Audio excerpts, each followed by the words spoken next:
പോകുന്നത് വാഴപ്പിണ്ടിയും മുഴക്കപ്പയറും വെച്ചിട്ടുള്ള ഒരു വിഭവമാണ്. നമുക്കത് എങ്ങനെ ഉണ്ടാക്കുന്നത് നോക്കാം. കുക്കർ എടുത്ത് വെച്ചിട്ടുണ്ട്. അതിലേക്ക് നമുക്ക് വാഴപ്പിണ്ടി ചെറുതായി കഷ്ണങ്ങളാക്കി ഇട്ട് കൊടുക്കാം. ഇതിലേക്ക് കഴുകി വൃത്തിയാക്കി വെച്ച ഉണക്കപ്പയറും ഇട്ട് കൊടുക്കാം. ആവശ്യത്തിന് ഉപ്പിട്ട് കൊടുക്കുക. ആവശ്യത്തിന് വെള്ളം ഒഴിച്ച് കൊടുക്കുക. വാഴപ്പിണ്ടിയിൽ വളരെയധികം ഗുണങ്ങൾ അടങ്ങിയിട്ടുണ്ട്. കുക്കർ അടച്ച് വെച്ചിട്ട് നമുക്ക് നന്നായി ഉണ്ണിത്തണ്ടും പയറും നന്നായി വെന്ത് വന്നിട്ടുണ്ട്. നമുക്ക് ഇതൊക്കെ ഒന്ന് വറവെടുക്കാം.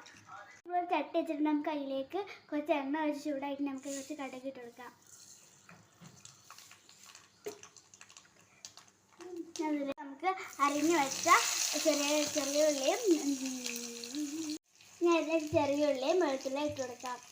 ഇനി നമുക്ക് ഇതിലേക്ക് വറ്റൽമുളക് ഇട്ട് കൊടുക്കാം. ഇനി അതിലേക്ക് കറിവേപ്പില ഇട്ട് കൊടുക്കാം.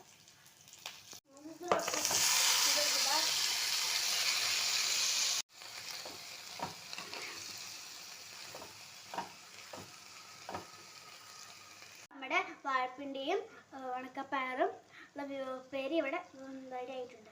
വാഴപ്പിണ്ടിയിൽ ധാരാളം ഗുണങ്ങൾ അടങ്ങിയിട്ടുണ്ട്. അതുപോലെ നിങ്ങളും ഇടയ്ക്കൊക്കെ ഉണ്ടാക്കി നോക്കുക.